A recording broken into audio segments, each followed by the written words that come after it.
maybe we could at least stop the acceleration of school shootings. I think that's a pretty obvious metric. Like we want fewer, not more school shootings. And there are ways of trying to measure this. Well, one, looking at a time series over time of school shootings, and not just school shootings, but shootings generally, which have been rising for over 20 years. For over 20 years. Like it just wasn't nearly as prevalent.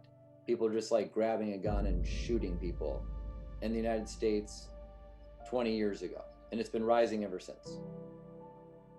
It's not that I know the answer of how to fix the problem. It's that the general public discourse isn't even trying. And I think a lot of the reason why is because it's so much easier to complain. When in God's name? And to lay blame. Like every mass shooter, especially the young ones. Than it is to actually pull data and have a conversation with people that you don't agree with and apply the scientific method to trying to understand a very complex problem so that you can diagnose it and then apply the right remedy. And almost everybody that I talk to about policy, even if they said they were interested in politics, had no interest in actually trying to understand and solve problems like this. They were interested in surrounding themselves with people who would tell them the same thing that they already believed. And then the problem continues.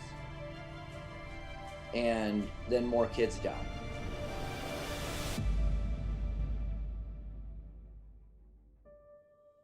And we're on track to having a 200% increase in children being shot in their own schools this year compared to last year. And last year was worse than the year before that, which was worse than the year before that, which was worse than the year before that.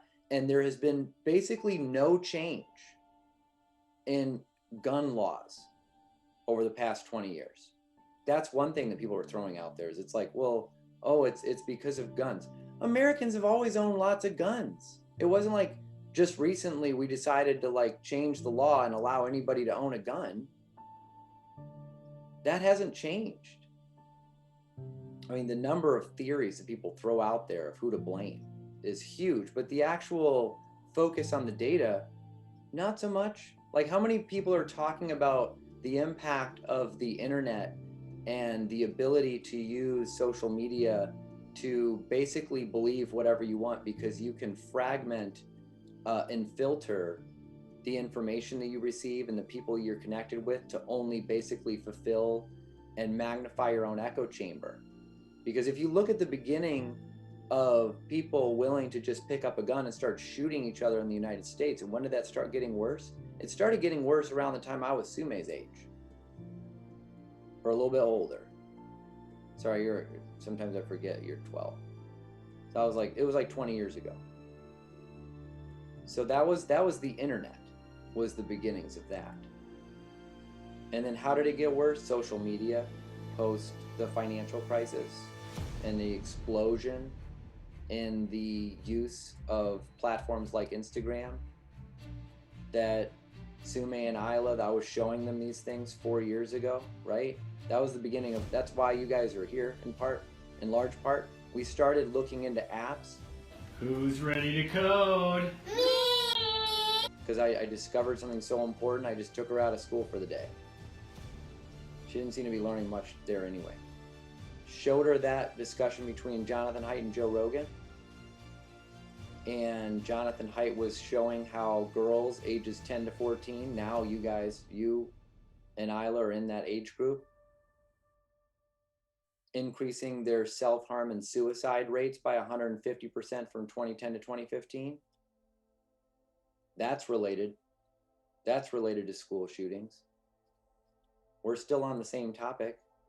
So that's when you guys started learning about apps. That's when Isla got the idea to build the Girls Health app. That was her response to hearing about other girls being hurt by social media, was to build a solution. And we're still building that solution. We have not stopped. Well, that's a real problem, because if people feel like killing themselves, because of social media, you better believe that's related to people willing to pick up a gun and start shooting their classmates. But nobody's talking about that. They're talking about, oh, this particular individual, he's 19 years old. He sent this text messages to so-and-so. It's like, who cares? This is not helpful. You're not going to understand what happened better by knowing that person's name or what his text messages were before he did this. Because this keeps happening. This is like, unfortunately, this happens so much that there's a lot of data about what's going on. And if you want to understand what's going on, you have to have an open mind, and you have to be a scientist. You have to be curious and know how to use the internet to find valuable information and to check sources. You have to know how to read, write, think, challenge yourself, take feedback, have a conversation, structure your thinking. Basically, you have to learn how to do all the things that Sumay's teaching kids how to do at WEquil.School, and this team is enabling more people to do through this app, to try to learn in a way that isn't so essentially keeping people, dependent and kind of strapped with their hands tied behind their back so they can't think for themselves. It's so sad.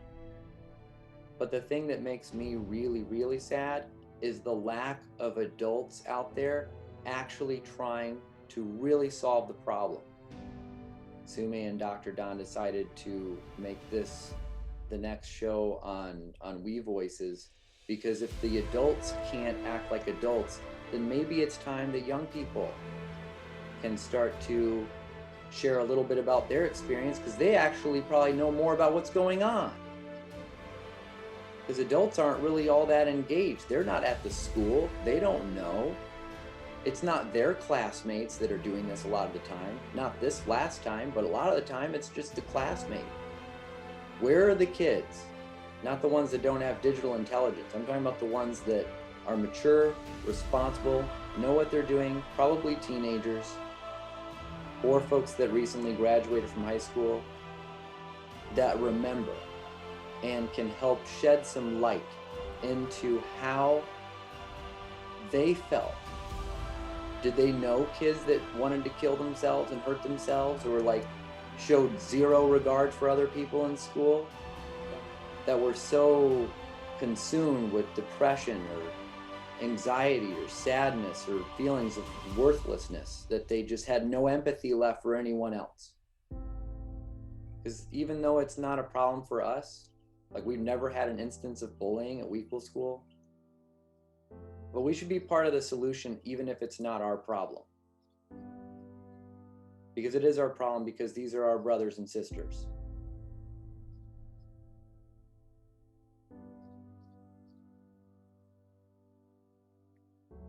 All right, let's get to work.